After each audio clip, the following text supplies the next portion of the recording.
కంచి కథలు మంచి మాటలు. Like, share, subscribe. ఆంధ్రకథా సరిత్సాగరంలో ఇవాళ మనం తెలుసుకోబోయే కథ సముద్రశూరుని సాహసయాత్రలు. కథలోకి వెళ్ళబోయే ముందుగా వీక్షకులందరూ తప్పకుండా సబ్స్క్రైబ్ చేసుకోగలరని మనవి. అప్పుడే ఇంకా ఇటువంటి ఎన్నో మంచి కథల్ని వినవచ్చు, చేయవచ్చు. ఆంధ్రకథా సరిత్సాగరంలో సముద్రశూరుని సాహసయాత్రలు. హర్షపురము అనే నగరాన్ని రాజధానిగా చేసుకుని హర్షవర్మ అనే రాజు పరిపాలిస్తూ ఉండేవాడు. ఆయన పాలనలో ప్రజలంతా చల్లగా సుఖజీవనం సాగించేవారు. కన్నబిడ్డల వలె పాలితులను చూసుకోవడం వల్ల వారు కష్టాలు లేకుండా జీవించేవారు. ఆయన రాజ్యంలో సముద్రశూరుడు అనే ఒక వ్యాపారస్తుడు ఉండేవాడు. అతడు మిక్కిలి ధనవంతుడు. ఎంతటి ధనవంతుడో అంతటి సాహసవంతుడు. ఎంతటి సాహసవంతుడో అంతటి ధర్మాత్ముడు కూడా. అతడి పడవలు వ్యాపారార్థం వివిధ ద్వీపములకు సాగుతూ ఉండేవి. అందులో స్థానికమైన వస్తువులను ఎక్కించుకుని వెళ్ళి అమ్ముకొని ఆయా ద్వీపములలో లభించే విలువైన వస్తువులను, ముఖ్యంగా వజ్రవైఢూర్యములను పడవలలో నింపుకుని తిరిగి హర్షపురము చేరేవాడు. ఈ విధంగా కష్టపడి పనిచేసి హర్షపురంలోని ధనవంతులందరికీ సముద్రశూరుడు ఆదర్శప్రాయంగా నిలిచాడు. సముద్ర వ్యాపారము చేయవలనంటే సముద్రశూరుని వలనే చేయాలి అని పేరు తెచ్చుకున్నాడు. తల్లిదండ్రులు అతనికి పెట్టిన పేరు ఏదో తెలియదు, కానీ సముద్రశూరుడు అనే పేరు మాత్రం ఆయనకు సార్థకమైంది. ఈ విధంగా సముద్రశూరుడు నౌకా వ్యాపారంలో మన దేశానికి ప్రపంచంలో ఎంతో కీర్తి ప్రతిష్టలను తెచ్చిపెట్టాడు. సమాజానికి ఆదర్శంగా నిలిచాడు. యథాప్రకారంగా సముద్రశూరుడు ఒకనాడు సముద్రముపై వ్యాపారానికి బయలుదేరాడు. పడవలో సరుకులను ఎక్కించుకుని ఈసారి సువర్ణ ద్వీపమునకు సాగిపోయాడు.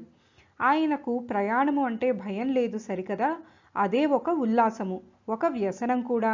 అలా చాలా దూరం సముద్రం పైన ఉల్లాసంగా చాలాసేపు ప్రయాణం చేశాడు. కొన్ని రాత్రుళ్ళు, కొన్ని పగళ్ళు గడిచిన తరువాత గమ్యం చేరువైంది. పక్షులు వచ్చి ఓడపై వాలాయి. అంటే తీరము సమీపిస్తున్నదని ఓడ నడిపేవారు అర్థం చేసుకున్నారు. అంతా హర్షోల్లాసులైనారు. భూమి మీద నుంచి చల్లని గాలులు వీస్తున్నాయి. కనుచూపు మేరలో తీరము కనబడుతున్నది. కేరింతలు పెట్టారు. ఇంతలో ఉన్నట్టుండి ఒక వాయుగుండము సముద్ర జలములను అల్లకల్లోలం చేసింది. ఆ ఊపునకు పడవ అటూ ఇటూ ఊగింది. తెరచాపలు చెనిగిపోయాయి. తీరము చేరాలనుకుంటున్న పడవలోని వారి అడియాసలు అయ్యాయి. అలల తాకిడికి పడవ సముద్రములో మునిగిపోయింది. పెళ్ళున ఎగిరిపడుతున్న అలల దెబ్బలకు పడవలోని కొంత భాగము క్రిందికి వంగిపోయింది. పడవ లోపలికి సముద్రపు నీళ్లు ప్రవేశించాయి. చూస్తుండగానే పడవ సముద్రశూరుని ఆశల కలలు చెదిరిపోయినట్లు సువర్ణద్వీప సమీపములోనే సముద్రం పాలైంది. హాహాకారాలతో అందరూ అందులో పడి మరణించారు. సముద్రశూరుడు పడవలో నుండి నీళ్లలోకి దూకాడు. అతనికి ఈత వచ్చు. ఇలాంటి ప్రమాదాలు జరుగుతుంటాయని విన్నవాడే. అయితే అది తనకే వస్తుందని ఊహించలేదు. కానీ ప్రచండమైన అలలు అతన్ని ఎటో నెట్టివేస్తున్నాయి. ఆయన కళ్ళల ముందే అతని బంగారు కలల వలె బంగారముతో నిండిన ఓడ ముక్కలై సముద్ర గర్భంలోకి చేరింది. చేతికి చిక్కిన వస్తువు ఆధారంగా అతడు నీటిపై తేలసాగాడు. అత్యంత సాహసంతో ధైర్యాన్ని కూడదీసుకుని లేని ఓపిక తెచ్చుకొని ప్రాణరక్షణార్థం శక్తినంతా భూమిని తాకాలనే కోరికతో అలా ఈదాడు. విచిత్రమేమంటే అతడు పట్టుకున్నది నీటిపై తేలుతున్న ఒక కొయ్య ముక్కను కాదు, అది ఒక మనిషి దేహం. నీటిపై తేలుతున్న ఆ శవాన్ని అతడు ఏదో కొయ్య పలకగా భావించి ఈదుకుంటూ కొంచెం ముందుకు పోయాడు. అలా అలల తాకిడి నుండి తప్పించుకొని తీరము చేరే సమయానికి గాని అతనికి నిజము తెలియరాలేదు. సముద్ర తీరమునకు వచ్చాడు. తన దుస్థితికి ఒక్కసారి విషాదంగా నవ్వుకున్నాడు. శవాన్ని తిరిగి సముద్రములోకి నెట్టివేయబోతూ ఒకసారి దానిని చూశాడు. ఆ మగశవం మెడలో ఒక బంగారు కంఠహారము ఉన్నది. దాని నుండి అపూర్వమైన వజ్రాలు పొదగబడి ఉన్నవి. దానితో సముద్రశూరుడు ఆశ్చర్యపడి శవాన్ని మరొక్కసారి పరిశీలించాడు. ఆ పురుషుని నడుముకు ఒక పెట్టె ఉంది. దానికి ఒక మూట వేలాడుతూ కట్టబడి ఉంది. సముద్రశూరుడు ఆ మూటను విప్పాడు. దానిని పరిశీలించి చూస్తే మూట నిండా రత్నాలు ఉన్నాయి. నిజం చెప్పాలంటే ఆ మూటలోని రత్నముల ముందు పగిలిపోయిన సముద్రశూరుని పడవలోని సరుకు దేనికి పనికిరాదని చెప్పవచ్చు. ఇదెక్కడి ఆశ్చర్యము! క్షణము క్రితము సర్వనాశనమైన సముద్రశూరుడు మరుక్షణంలో మళ్ళీ అంతులేని సంపదలతో సముద్ర జలము నుండి తీరము చేరాడు. మృత్యుముఖము నుండి బయటపడ్డాడు. తాను చూస్తున్నది నిజమో కలయో అతనికే తెలియని పరిస్థితి. కంటెను మెడలో వేసుకొని రత్నముల మూటను చేతబట్టుకుని సముద్రశూరుడు సువర్ణ ద్వీపంలోకి అడుగుపెట్టాడు. మెల్లగా బడలిక తీర్చుకొని కొంత ముందుకు సాగిపోతూ మనస్సులోనే తన ఇష్టదైవమైన పరమశివుణ్ణి స్మరించుకున్నాడు. ఆ తర్వాత అటూ ఇటూ పరిశీలించాడు. విచిత్రమేమంటే అది సువర్ణ ద్వీపము కాదు, కలశపురము అనే మరొక నగరం. అంటే గాలి తాకిడికి పడవ చెదిరిపోయి దిశానిర్దేశాన్ని మార్చుకున్నదనమాట. ఈ విధంగా తనకు అపరిచితమైన కలశపురములోనికి సముద్రశూరుడు నిర్భయంగా ప్రవేశించాడు. మెల్లగా తప్పటడుగులు వేస్తూ బడలికతో నడుస్తున్నాడు. ఒకచోట అతడికి ఒక తోట కనపడింది. ఆ సమీపంలోనే ఒక గుడి. మెల్లగా తోటను చేరేసరికి అతడు ఇక ముందుకు సాగలేకపోయాడు. గుడికి సమీపంలో క్రమంగా స్పృహ తప్పి పడిపోయాడు. అలా ఎంతసేపు ఉన్నాడో అతనికే తెలీదు. ఎప్పుడో ఒక వేళకు సముద్రశూరునికి స్పృహ వచ్చింది. అయితే తానెక్కడ ఉన్నాడో తెలుసుకోవడానికి కొన్ని క్షణాలు పట్టింది.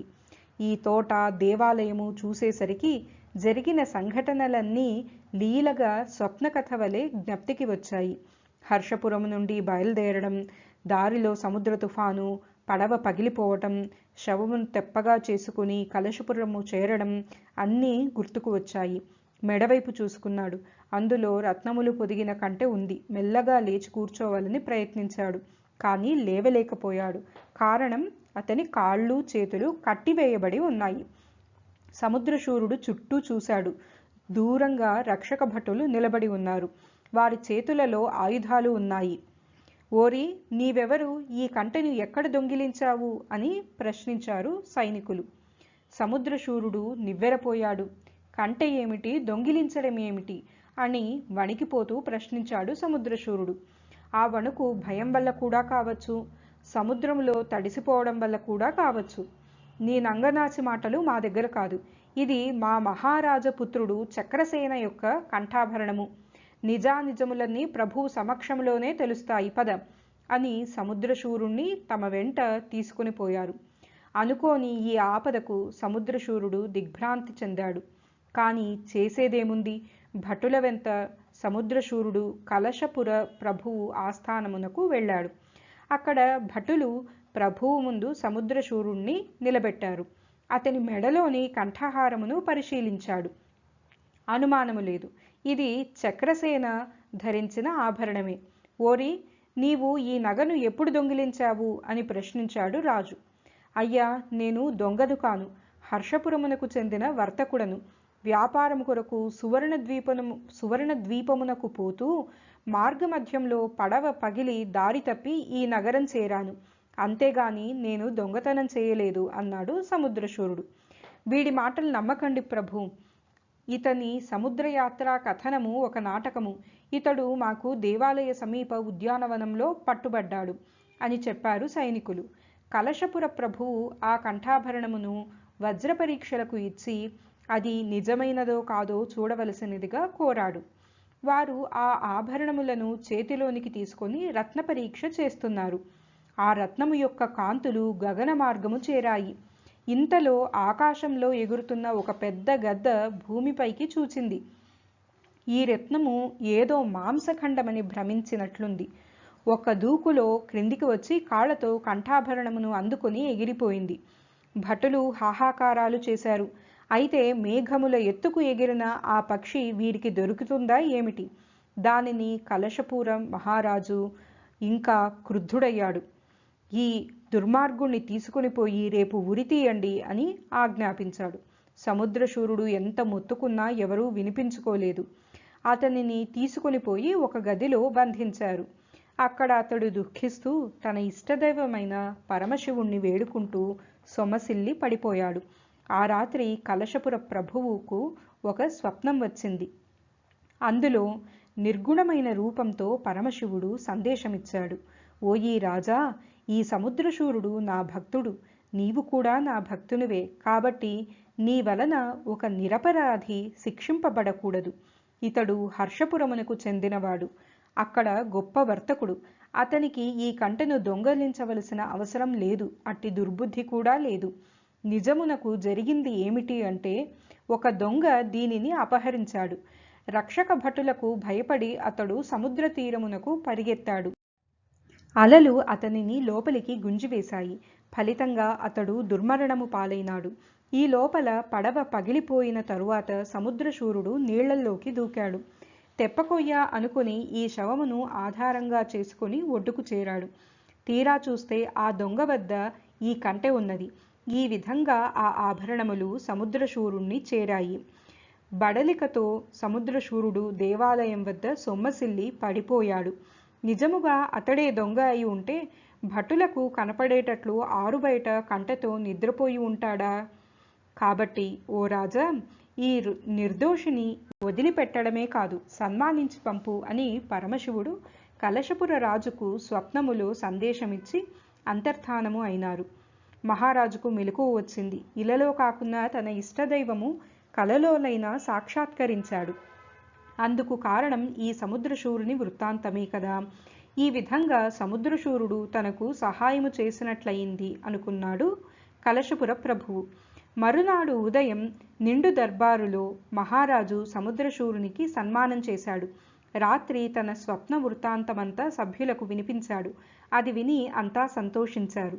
ఈ విధంగా సముద్రశూరుడు రాజానుగ్రహము పొంది బయటకు వచ్చాడు. సముద్రశూరుడు వ్యాపారి కాబట్టి వ్యాపారము అతని సహజ లక్షణము. అందువల్ల ప్రభువు తనకు ఇచ్చిన డబ్బుతో ఎన్నో సరుకులను కొనుక్కున్నాడు. వాటినన్నింటినీ పడవకు ఎక్కించాడు. క్రమంగా పడవ కలశపురమును వదిలి ముందుకు సాగిపోయింది. అలా కొంత దూరము పోయేసరికి ఒక రేవు పట్టణము వచ్చింది. అది మంచి వ్యాపార కేంద్రము. విలువైన తన సరుకులను బండ్ల మీదికి గుర్రముల మీదికి ఎక్కించి సముద్రశూరుడు అక్కడ కూడా వ్యాపారం మొదలుపెట్టాడు. క్రమంగా లాభాలు వచ్చాయి. తన వద్ద ఉన్న వస్తువులకు ఎక్కడ బాగా గిరాకీ ఉంటుందో ఆయా ప్రాంతములకు పోవలనని నిశ్చయించాడు. అయితే ఒంటరిగా ప్రయాణం చేయడం క్షేమకరం కాదు కాబట్టి ఒక వర్తకుల గుంపుతో తాను కలిశాడు. ఒకరికొకరు తోడుగా అందరూ కలిసి వ్యాపారము సాగిస్తూ కుగ్రామములు, పట్టణములు, జనపదములు దాటి మరికొంత ముందుకు పోయారు. ఇంతలో దట్టమైన అరణ్యం వచ్చింది. ఇది దాటాలా వద్దా అని వర్తకులు తర్జన భర్జన పడ్డారు. చివరకు ఇంతమంది ఉండగా మనకేమి భయము అనుకుని అందరూ కలిసి అరణ్యమును దాటాలని నిర్ణయించుకున్నారు. గుర్రములు, బండ్లు మెల్లగా పోతున్నాయి. వర్తకులు కునికిపాట్లు పడుతున్నారు. ఇంతలో ఒక్కసారి ఆ ప్రాంతమంతా కాగడాలతో నిండిపోయింది. భయంకరమైన అరుపులు, కేకలు. చూస్తుండగానే రాక్షసుల వంటి బలశాలురైన అడవి దొంగలు వ్యాపారస్తుల్ని చుట్టుముట్టారు. ఎటు చూసినా హాహాకారాలు, త్రొక్కిసలాట, గందరగోళము. వ్యాపారుల గుంపు వెంట సంరక్షకులుగా వచ్చిన వారు దొంగలను ఎదుర్కొన్నారు. అయితే దొంగల సంఖ్య ఎక్కువగా ఉండటంతో వ్యాపారస్తులు ఓడిపోయారు. సముద్రశూరుడు పరిస్థితిని గమనించాడు. సరుకులనన్నింటినీ అక్కడే వదిలిపెట్టి మెల్లగా అక్కడి నుండి జారుకున్నాడు. దిక్కుదరి తోచకుండా అడవిలో ఎటు పడితే అటు కొంత దూరము పరిగెత్తాడు. ఇతడు పారిపోవటాన్ని చీకట్లో దొంగలు గమనించలేదు. అక్కడి సంపదలనన్నింటినీ కొల్లగొట్టుకోవటంలోనే వారు నిమగ్నులైనారు. బ్రతుకు జీవుడా అనుకుంటూ దూరము పోయి ఒక మర్రి చెట్టు మొదట్లో నిలబడ్డాడు. అది ఊడలు దిగి దట్టంగా వ్యాపించిన వటవృక్షము. గబగబా ఒక ఊడలు పట్టుకుని పైకి ఎగబాకాడు. గుబురుగా ఉన్న ఆకుల మధ్య దాక్కున్నాడు. ఈ విధంగా తన ఉనికి ఎవరికీ తెలియకుండా చేసుకున్నాడు. ఇంకా హాహాకారాలు దూరంగా వినబడుతూనే ఉన్నాయి. అలా కొంతసేపు అరుపులు, కేకలు వినబడి ఆ తరువాత ఆగిపోయాయి. అప్పటికి దొంగలు సంపదనంతా కొల్లగొట్టుకుని ఎలా వచ్చారో అలా వెళ్ళిపోయారు. సముద్రశూరుడు జరిగిన దానికి ఎంతో దుఃఖించాడు. కలశపురములో మహారాజు చెరసాల నుండి ఏదో విధంగా బయటపడ్డాను అనుకుంటే ఇప్పుడు మళ్ళీ ముప్పు ముంచుకు వచ్చింది. మొదట తాను తెచ్చిన ధనమంతా నీటిపాలైంది. ఇప్పుడు మళ్ళీ సంపద మొత్తం అడవి పాలైంది. తను చాలా దురదృష్టవంతుడు. అందువలనే వెంటనే కష్టాలు తరుముకు వస్తున్నాయి. ఇలా ఆలోచిస్తూ ఆకుల మధ్య కునికిపాట్లు పడ్డాడు. ఒక రాత్రివేళ మళ్ళీ మెలకువ వచ్చింది. ఒకవైపు ఆకలి, ఇంకొక వైపు చలి, సంపద పోయిన దుఃఖము, ఇంకా తీరని భయము. అన్ని వైపుల నుండి బాధతో కూడిన ఊహలు ముసురుకుంటూ ఉండగా చెట్టుపైన ఒకచోట దీపము మిణుకుమిణుకుమంటున్నది. దానితో సముద్రశూరుడు ఉలిక్కిపడ్డాడు. భయముతో వీపు చరుచుకున్నాడు. కొంపదీసి ఇది దయ్యాల మర్రి చెట్టు కాదు కదా? బిక్కచచ్చిపోయి సముద్రశూరుడు ఆకుల మధ్యనే బిక్కుబిక్కుమంటూ చూస్తున్నాడు. క్రమంగా దీపపు వెలుగు చెట్టు కొమ్మలను ఆక్రమించింది. ఎర్రని కాంతులతో మర్రి ఆకులు మెరిశాయి. సముద్రశూరుడు తదేక దృష్టితో అటు చూశాడు. అక్కడ ఒక పెద్ద గూడు ఉంది. అందులో నుండి ఈ కాంతులు వస్తున్నాయి. సముద్రశూరునికి అవేమిటో చూడాలని ఆశ కలిగింది. మెల్లగా కొమ్మలి మీది నుండి పాకుకుంటూ కొంచెం ముందుకు సాగాడు. శాఖల మధ్య జాగ్రత్తగా కూర్చుని తన పట్టును కోల్పోకుండా ముందుకు వంగి గూడును పరిశీలించాడు. అది తాను అనుకున్నట్లు దీపము కాదు, రత్నాల వెలుగు. సముద్రశూరుడు మరికొంత ముందుకు వెళ్ళి చేతితో తడిమి చూశాడు. చేతికి ఒక కంటె తగిలింది. అతడు నివ్వెరపోయాడు. అది మరేదో కంటె కాదు, కలశపురములో రాజసభ సమీపంలో ఆనాడు గద్ద తన్నుకొని పోయిన కంఠాభరణమే. సముద్రశూరుడు వెంటనే దానిని మెడలో వేసుకున్నాడు. ఇంకా తడిమి చూసేసరికి మరికొన్ని రత్నాలు దొరికాయి. వాటిని కూడా సేకరించుకున్నాడు. ఆ తరువాత మరికొంతసేపటికి ఉషోదయానికి ముందే చెట్టు మీది పక్షులన్నీ పెద్దగా రొద చేస్తూ అన్ని దిక్కులకు ఎగిరాయి. రత్నములను మాంసఖండములని భ్రమించి ఆ పక్షులే ఇలా తన గూటిలో దాచిపెట్టుకున్నాయని సముద్రశూరుడు గ్రహించాడు. తెల్లవారగా అడవిలో శత్రువులెవ్వరూ లేరని సముద్రశూరుడు నిర్ధారణ చేసుకుని మెల్లగా చెట్టు దిగాడు. అక్కడి నుండి సముద్రశూరుడు అడవిని దాటి దారి విచారించి సముద్రము తీరము చేరుకున్నాడు. మెల్లగా ఒక పడవలోకి ఎక్కాడు. అయితే ఈసారి ఆ పడవకు ఏ ప్రమాదము జరగలేదు. అది క్రమంగా హర్షపురము చేరింది. తన వద్ద ఉన్న రత్నములను, కంఠాభరణములను వ్యాపారస్తులకు చూపాడు. వాటిని చూసి వారు ఆశ్చర్యపోయారు. ఇలాంటి రత్నాలు ఎలా సేకరించావు బాబు? మా జన్మలో వీటిని చూసి ఎరుగము. మా దగ్గర ఉన్న ధనమంతా ఇచ్చినా కూడా ఈ రత్నాల ముందు దిగదుడిపే అని చెప్పారు రత్న పరిరక్షకులు. ఈ రత్నాలను ఏవేవో ద్వీపాల నుండి ఒక గద్ద సేకరించిందనే విషయం మాత్రము తాను ఎవరికీ చెప్పలేదు. లౌక్యం తెలిసినవాడు కదా. పోయిన సంపద పోయినా ఈ నూతన అనర్ఘమణులను తాను ఇప్పటి వరకు సంపాదించిన అనంత ఐశ్వర్యము కన్నా ఎన్నో రెట్లు గొప్పది. అందువల్ల సముద్రశూరుడు మనసులోనే భగవంతునికి శతవిధాల కృతజ్ఞతలు చెప్పుకున్నాడు.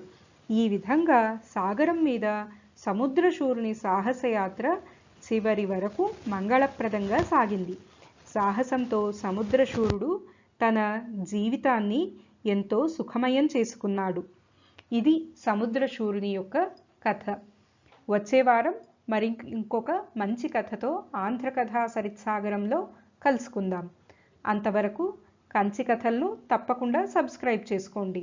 కథ కంచికి, మనం ఇంటికి. కంచి కథలు తప్పకుండా లైక్, షేర్, సబ్స్క్రైబ్ చేయండి.